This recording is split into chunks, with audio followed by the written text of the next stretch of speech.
Hey guys, we are back with some more New York Islanders franchise mode, and in this one, we have got a big episode right here.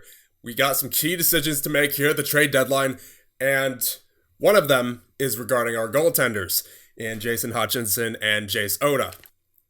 Now, it has been brought up, the idea of moving Jason Hutchinson in order to keep Jace Oda. The problem that I have with that, at least up until July 1st, is that, say we trade Hutchinson, then we're basically forced to re-sign Oda no matter what. Even if he doesn't perform well in the playoffs, then we're still forced to re-sign him because he's officially at that point our number one. And normally I would be okay with that. But the thing is, we're already sort of closing in close on the cap ceiling. We're $4 million away. And the thing is, Wahlstrom is up this year. He's making $6 million currently, which is a bargain for what he currently does. 40 goals. However, he wants quite the raise. $10 million for the next 8 years after this current contract is over. So that right there in itself is an additional $4 million. And no matter what, we would have to release Butcher. We would have to release guys like Ottoson, Hines, Pekarainen probably, Farabee, Mueller. I mean, I was probably gonna release Mueller anyway, but still, it would put us in another position where we were last year, or the year before rather, where we were basically forced to trade John Gibson and Ryan Pulock and Brady Shea, and we were forced to release guys like Jonathan Toews. Well, we didn't release him; he retired. But you know what I mean. We would have had to release him if he didn't retire, and we also had to release Dzingel. We had to release Beauvillier. It's just going to kill our depth again if we're going to force ourselves to re-sign Oda. I would rather have the option of being able to re-sign him than being forced to re-sign him. You know what I mean? Because at that point, again, he would be our only NHL level goaltender, and I wouldn't feel comfortable going out to free agency to sign one. So I would rather have the option of being able to sign him or not on July 1st. So we're going to tender a qualifying offer to him on the last day of the re-sign stage. That is my plan for Oda. We'll see how he does in the playoffs, and we'll make a decision from there. But as of right now, I don't feel comfortable trading either of those guys, and mainly because of Oliver Wahlstrom, and because when you take a look at Oda, I mean, he wants close to $10 million now, and is this a performance worth $10 million? That's what we have to weigh out here, as compared to Jason Hutchinson, who's only making about $4 million. You know, so no goaltender moves, none. Well, actually, we are making a trade, and it does involve getting a goaltender. So, this trade that we're making here, this is probably going to be the blockbuster of the entire GM mode. I don't believe I've ever given up this much value, maybe ever. This is a trade deal of all trade deals. So, we're going to go over to the Columbus Blue Jackets here. They're pretty good, 37, 21, and 5. Why would they want to make a trade? Well, the thing is, they don't have a starting goaltender. They have Perrietta, who's an 81, supposedly. They have Bobrovsky, who's an 82 and who's aging. But they don't have a prospect goaltender. We do. We have several, actually. Well, I mean, we have two. But, yeah, when you take a look, Hutchinson, Vahiolihi, Oda, and Volkov. So you gotta think they would want one of those guys. Even though it says that they don't, I can guarantee you for the right package, they would definitely take one of them. And I can guarantee you this is a huge package. Now, one need that we need to address for this team, offensive defenseman. Because we have Durat, who's obviously not an offensive defenseman, but he's still a key defenseman, so we're keeping him. Riley, who is our best offensive defenseman. He's currently at, I believe, 34 points, yes, on the season. But he isn't that killer instinct kind of defenseman that we need. Damon Severson, he's solid. He's a solid two-way guy, but he's not going to provide the offense. Will Butcher, he's supposed to be providing the offense, but kind of underwhelming. And then Montour, obviously not really someone who we look to for offense. The same thing for Mueller. And then Barry is still in the AHL. So what do we do from here? Well, we're going to be trading Will Butcher because, as I've said, he's been very underwhelming. Only 19 points so far in the season. He's usually around the 30 to 40 point range. He hasn't been that for us so far.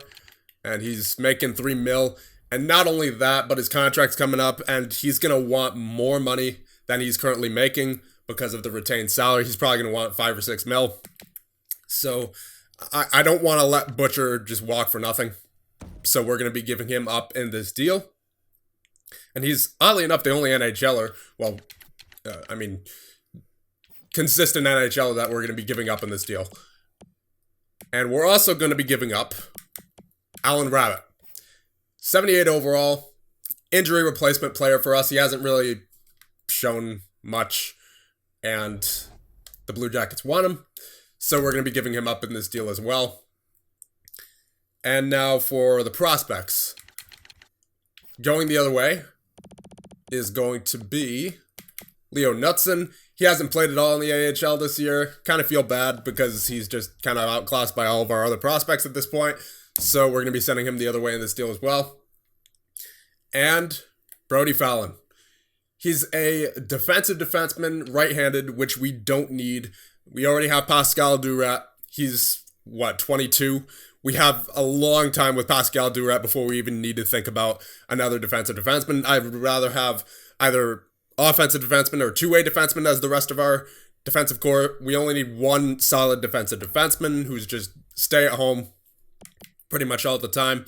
And that's what Brody Fallon is. So he would not fit into our roster at any point soon. So we're also going to be adding him to this trade. Now, this is a lot of value, as you can see. But we're not done. We are definitely not done. Because I'm going to add what we're getting back from Columbus here. And then you'll see why. Ghost. Shane Gostisbehere. We're going to be getting him from this trade. He's making a lot. $7 million. And you might say, well, you're already struggling cap-wise. Why would you trade for Shane Gostisbehere, who's making $7 million for the next 5 years? Well, we're going to do what we usually do in this situation. We're going to be retaining 50% of Ghost's salary. That is why we are adding so much value to this deal. Because this is a tremendous amount of value. When you consider Ghost's regular value, I mean, it's literally almost up there. It's almost maximum value. So the fact that there's that, and then also that Columbus doesn't want to give up Ghost, and then they're also retaining 50% of his salary, that's just, we're going to have to give up the barn and then more, basically is what's happening here.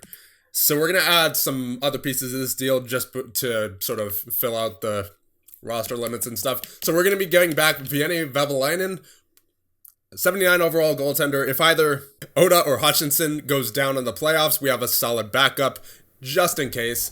So we're going to be getting Vevalainen in here. We're also going to be getting... Where is he at? Baptiste. There he is. So Nicholas Baptiste. He'll be a injury replacement forward for us. And he's only got 1 year left on his deal, so it makes sense to get him. And we're also going to be getting... where is he? He's right here. Texier, we don't even know his overall. He's 26 years of age on a 1 year deal. Probably not anything special, not even for the AHL. So we're just going to get him to fill out the roster. This isn't it. Well, this is it for Columbus's side, but not for us. So for us, we're also going to be retaining 50% of Butcher's salary. Now it is only for 1 year, but it's still added value to Columbus's side. This won't work. Not even close. Rejected. So, as I mentioned earlier about the prospect goaltenders, so Vahioli, You might think he'd be the one going back the other way, right? Well, no. Yeah. No, that doesn't work either. That's a lot of value, but it's not enough. I'm not trading Oda, I'm not trading Hutchinson, and Vahiola, he doesn't work. Volkov. Volkov will be the one going the other way. Now, I'm okay with giving up Volkov for two reasons. One, because we already have our goaltender of the future and now in either Oda or Hutchinson, depending on who we go with. It's more likely to be Hutchinson just because of the cap issue that Oda is probably going to present whenever the time comes to sign him in the offseason. And Volkov's only a 64 right now, and he's already 21 years of age. Now, given the way franchise potential players grow in this game, I could see him becoming an NHL goaltender in year number 10. However, he just doesn't fit our time frame up at the moment, and with all the goalie controversies that we have at the moment, it's kind of worth what we're getting back in Shane Gostisbehere. Now, I know he's an aging defenseman, but he was the only offensive defenseman who I could find who would make sense to get if he was at 50% of his salary. This is the only way this trade is working, is if Gostisbehere is on 50% of his salary. If not, then we would have basically been put in the same situation as we were a couple years ago with trading away Shea, Gibson, and Pulock in the upcoming offseason. That's basically what would happen if we didn't retain Ghost's salary here. So, Butcher at 50% of his salary, Rabbit, Knutson, Fallon, and Volkov. For Ghost at 50% of his salary, Vevalainen, Baptiste, and Texier. Did not mean to add another skater onto Columbus's side, because as we see here, even if we try to, let's say, add, I don't know, a second, I don't think this will work. Proposed trade? No. So, all that, proposed trade accepted. So this is apparently a gift horse, as compared to keeping a second on there. And it is, because there's a lot of value on there in Columbus's favor. But what we get back is something that we desperately need for this playoff run. This is a very important year for your New York Islanders. So there you go. Shane Gostisbehere, now a member of the New York Islanders, and only for 3.5 essentially, for 5 years. Now, that's a tradable contract in the future. If you trade him at the right time. If you wait until he's, say, 80 overall, then maybe not. But anytime within the next 3 to 4 years, I would say you'd be able to trade Ghost for something else. But for right now, we're focused on this year. And this is our lineup going forward. As I said, I don't feel comfortable trading away either of our NHL goaltenders right now. So it just has to be the way it is with how the salary cap situation is looking due to the expiring contracts of Oliver Wahlstrom and due to the fact that Oda wants nearly $10 million more than he is making right now. And that would not be good. That really would not be good. And if I had to choose between Wahlstrom and Oda, I would sign Wahlstrom first, because he definitely means more to this team than Oda would if we keep Hutchinson, which we are, right? As opposed to if we traded Hutchinson, I know I explained this earlier, but if we traded Hutchinson, then we would have had no choice. We would have had to sign Oda, and then we likely would have had to release Wahlstrom. And I'm not doing that. So, this is our roster. Let's just make sure everything's good with the power play and all that. Ghost, you are going to get up here. And I'll put Commodore up here on the right side. So it's Ghost with Commodore and Mueller, Barzal, Wahlstrom. And then it'll be Streit, Czak, Ragnarsson, and then Riley and Severson. That's looking like a deadly power play right there. Let's do the same thing here. Riley down here, Severson, up here. So it's Riley and Montour. Cizek and Strite, and then Ghost and Severson with Wallstrom and Mueller. And then the penalty kill. Can Ghost play penalty kill? I don't think so. I think that'd be more fit for Riley, Severson. Yeah, all these guys who are currently on there are set where they are. And then as far as 5-on-5 and 4-on-4, yeah, Ghost can stay on the second pair on those lines. And then, yeah, we'll have to get him in here. Good offensively. So I guess I would replace Durrett here, just because he's probably not helping out too much on the 3-on-3, given that 3-on-3 is mostly offense. So we'll try him with Ragnarsson and Commodore. Because Mueller and Strike can pretty much get it done on their own, I would imagine, on the 3-on-3. And Severson's just a nice compliment. And then extra attackers, Barzell, Horvat. Shootout. Yep, that looks good to me. Goaltenders, Hutchinson and Oda. And Pouliot, Baptiste, and Vevalainen are our backup players for right now. So there we go. Bridgeport. Right.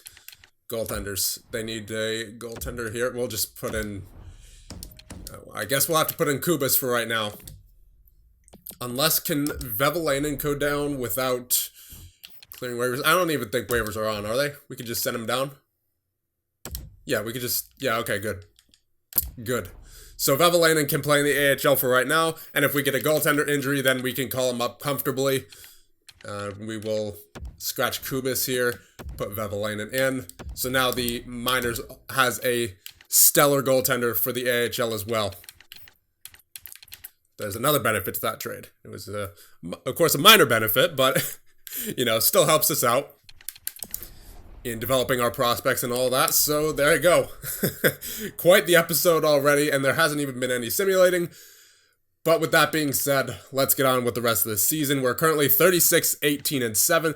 So we weren't necessarily in a position where we were forced to make a trade. But this is something that is bolstering this team and its chance to win the cup. Because Butcher, let's be honest, wasn't doing much. And I know for a fact he wasn't hitting, because that's just not how Butcher simulates. And at least, well, Ghost doesn't hit either, but at least Ghost, we know for a fact, is going to be producing points on this team. So, nope, not making any more trades. That was our one trade. Blockbuster trade.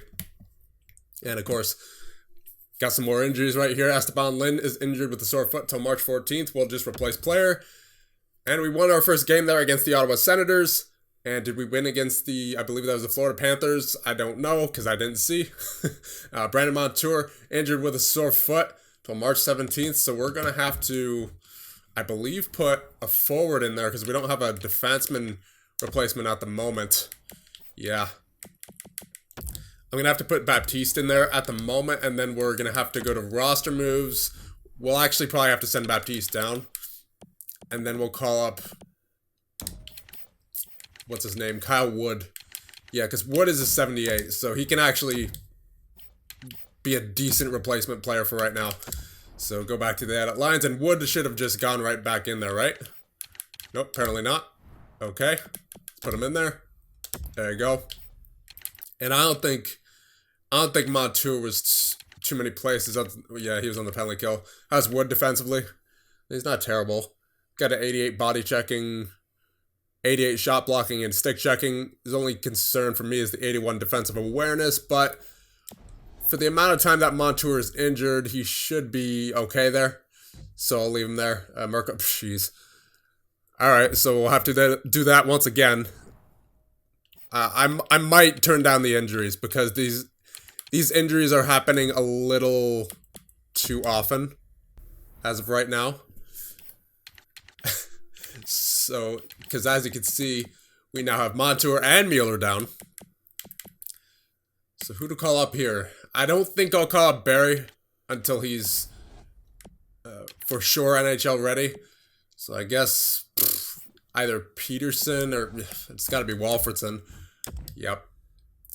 So our injury reserves list is growing larger by the day here, it appears, as we're going to have to put Walfredson now in place of Mirko Mueller.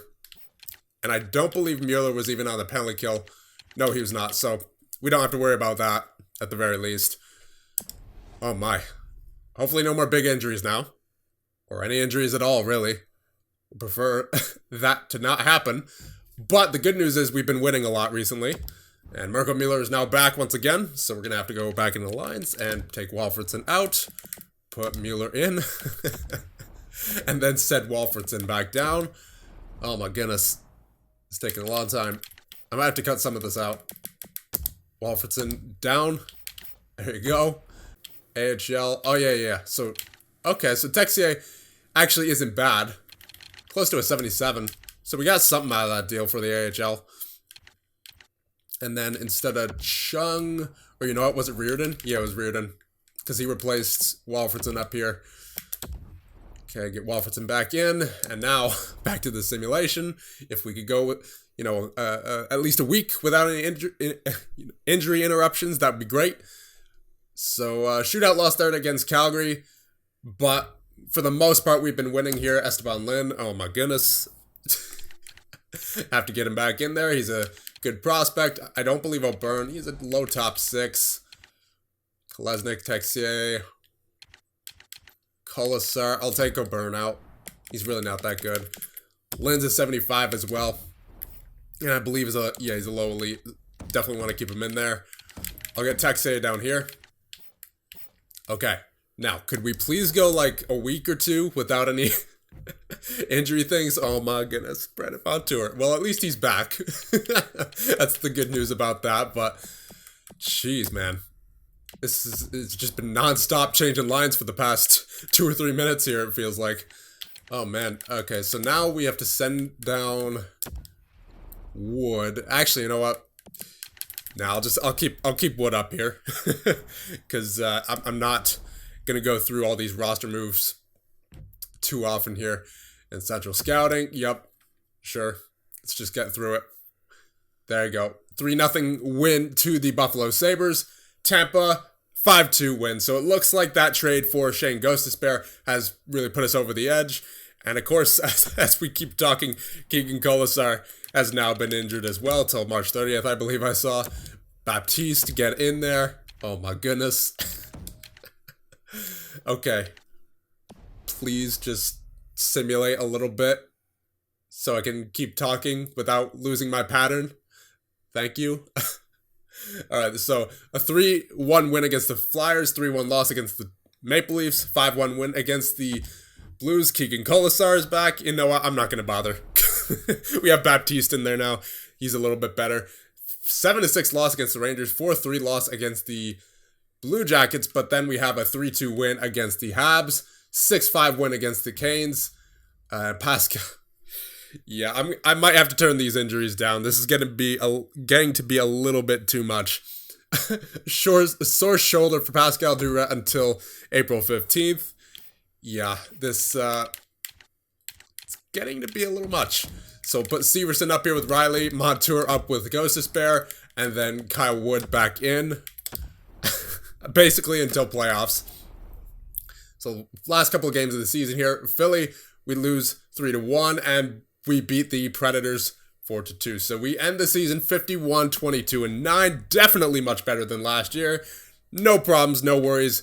We made the playoffs. We're fine. And Oliver Wahlstrom, of course, with yet another 50-goal season. That is why we're keeping Wahlstrom. And I couldn't imagine releasing Wahlstrom this year due to not having enough cap. So I'm glad we made that decision to hold on to Oda and Hutchinson. And with that being said, actually, I think I want to get his contract extension out of the way right now. Oh my goodness. He wants more than he did before. Before he only wanted like 10.1. Now he wants 12 mil. Yeah, I'm definitely glad that yeah. Oh boy. So again, I just want to get this out of the way right now, so why not? If we put the years up there, he wants even more, so we may as well just give him 5. It's not like we have 5 years left in the GM mode anyway. We're on year number 8.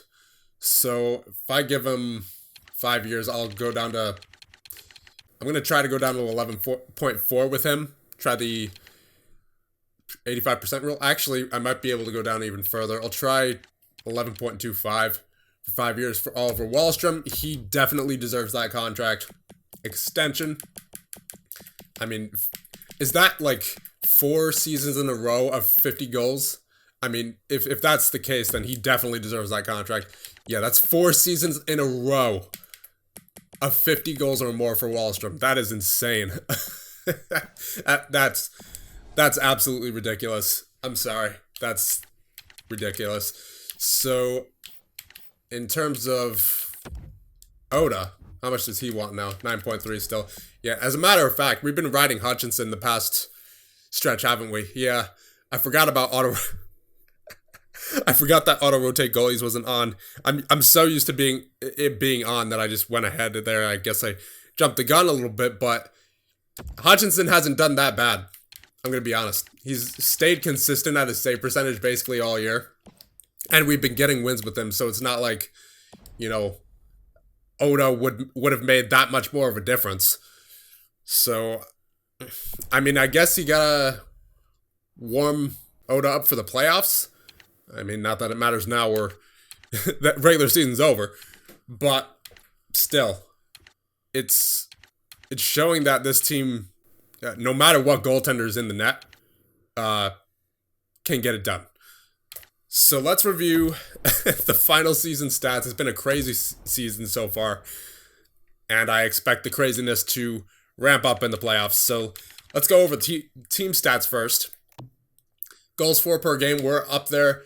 3.65 as usual. Goals against per game, we're actually kind of down there. 2.6. It's a lot lower than usual. So I'm happy for that. Power play is up there, 22.6. So it got a little worse as the year went on, but it's still pretty solid. A penalty kill. You hate to see it. You really hate to see it. 75.6.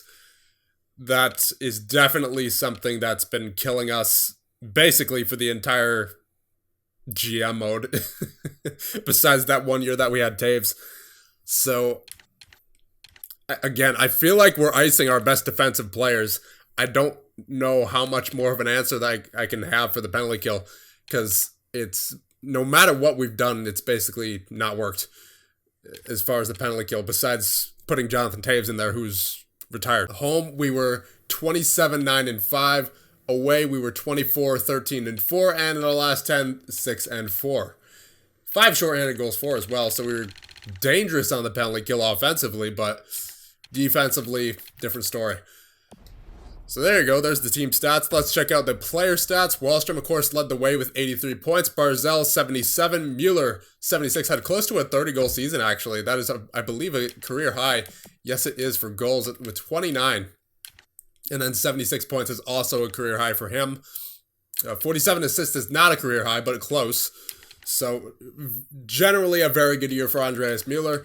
173 shots. I'm talking too fast. Shooting percentage of 16.8, 20 power play points, 1 shorty. He had a 46.44 on faceoff, so wasn't as good as I expected him to be there. 137 hits, and just all-around solid season for Mueller. Strite with a 30-goal season, but he kind of started out slow, and then he picked it up, and then he slowed down again, so that's why he only got to 33. And that is, I believe, yeah, that is a career low for him at the NHL level. Or even in the entire simulation, for that matter. But still, I mean, he had, I guess, 36 assists, so that's a career high. That's a plus. He still had a career high in points. Or, no. Second career high, excuse me. He had 77 points the year. He got 53 goals. But still a pretty solid season from Bennett Strite. 65-point season for Christian Ragnarsson. That is definitely a career high for him, as 83 points at the AHL, but all these years here on the third line, second line, 40 points, 45, 51, 45. So he's been a solid player the entire time he's been here, but this year on the first line, 65 points. Really a good year for Christian Ragnarsson, especially for the contract that he's on, $6 million. That's a pretty good deal for him.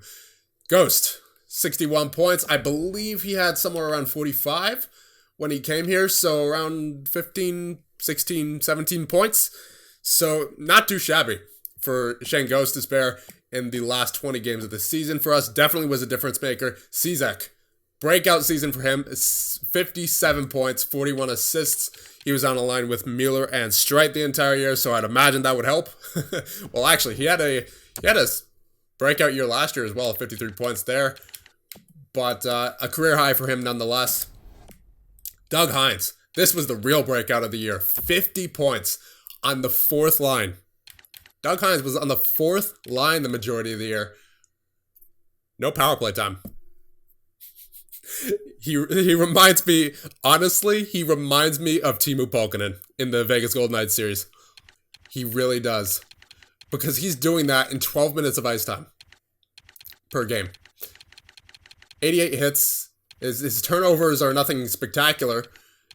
He's not much of a physical guy. He'll throw the body maybe once a game on average. But, I mean, 50 points on the fourth line. That is absolutely ridiculous. That is ridiculous. Doug Hines, what a gem. So Morgan Rielly with 50 points as well. So now we have not only Rielly, who's a 50-point scoring defenseman, but Shane Gostisbehere, who's a 60-point scoring defenseman. So that is a solid 1-2 punch on the back end. Mike Commodore, for being a fourth liner this year, dealt with it perfectly. He only had 8 power play points, so roughly 35 of those points came from even strength. That's pretty solid for a fourth liner, especially. I mean, you kind of expect it just because Hines had 50 points, but that entire fourth line was dynamite this year, as dynamite as a fourth line can be, basically. And Bo Horvat with 40 points on the third line, not too shabby. And again, he only had 1 power play point, so 39 of those were from even strength third line. And then Ludvig Ottoson, 35. So really a lot of depth scoring here. Not only depth scoring, but we had star scoring as well with Wahlstrom, Barzal, Mueller, Streit, Ragnarsson. So we had it all this year offensively. We really did. Pekka Rinne with 33. If there's an area where we don't struggle, it's goal scoring. It's definitely goal scoring. Farabee, again, for a fourth liner, 32 points. That fourth line is perfect. That fourth line is absolutely perfect. Duret with 22 points. Is that a career high for him? I believe it is. Yeah, it is. Pascal Duret with the career high playing with Morgan Rielly. And then Damon Severson with 22. Montour, 14. Mueller with 11. Kyle Wood with 2 in 7 games. Pouliot with 1 in 10. And then plus 43 for Pascal Duret. He is insane defensively. I mean, look at all these pluses, dude. Look at how many are in the double-digit pluses. Only Commodore and Wood are in the single-digit plus. And then Raphael Pouliot, -5. He played 10 games. So everyone other than Commodore who played at the majority of the season is at least in the double digits plus. That says a lot about this team. Now, shots, nothing new here. Wahlstrom, 358 shots. And then next guy after him is Ragnarsson with 202. Shooting percentage, 16.9 for Streit, 16.8 for Mueller, 16.5 for Barzal on 109. Farabee with a 14.7 and Wahlstrom with 14.5 on 358. Power play goals, Wahlstrom with 11. And the shorties were by Montour, Horvat, Ottoson, Mueller, and Duret with a shorty as well. My goodness. And then face-offs, Barzal, Horvat, Commodore, all over 53%. That is very good. Cizek, 47. But remember, we moved him to the wing at the trade deadline. And then Mueller took over as the center of that line. So there wasn't too much consistency there, especially after the trade deadline. So if that can fix itself in the playoffs, then we'll be golden for faceoffs. And then hits, Duret 146, Mueller 137, Wahlstrom 129, 127 for Ottoson, Rielly with 126, 120 for Horvat. We're definitely a physical team now. Streit 111, Montour 103, Severson 100, Hines 88, Barzal 80, Commodore 68, Mueller, Mirko Mueller 64, Pekka Rinne, 55, Farabee 52, Ragnarsson 50, Czak 44, Ghost 16, Pouliot 13, Wood with 10. Blocks, who led the way, Durant, of course. And then in terms of forwards, Horvat with 31. That's a pretty good number for a forward. And then ratios, let's see, 69 to 47 for Andreas Mueller. Good for Ottoson, good for Barzell. Very good for Pekka 60 to 36. Good for Streit, good for Wallstrom. Horvat could have been better. Riley, good ratio for a defenseman. Ragnarsson could have been better. Hines could have been better, but hey, you know what? 50 points on the fourth line. It really doesn't get much better than that. So I can't complain too much about him. Tim Czak could have been better with the ratios. And then Commodore, he was good. Severson, decent. Farabee, good. Durant, actually kind of good for a defensive defenseman. Ghost, well, it's going to happen. He gets offense, and I don't know how many of those came from Columbus, so whatever. Montour, that was actually a good ratio. Mueller, the ratio isn't good, but he at least kept the giveaways down to 33.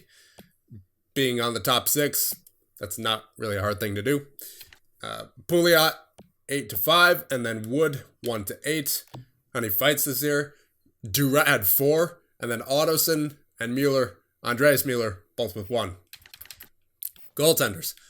So Oda didn't play at all during that last stretch because, again, I forgot automated goalie rotations. And then Hutchinson, 911 save percentage in 51 games, 30 wins, 3 shutouts. Pretty solid. And then in the minors, Vevelainen, 916 save percentage in 58 games. Let's check out our rookie scores down here. Esteban Lin, 51 points. Kolesnik, 36. Yahir, 28. Barry, 24. Peterson, 23. Let's see, who else? Dietz, 13. And I believe that is it. Yep, that is it for the AHL. So that'll be about it for this one.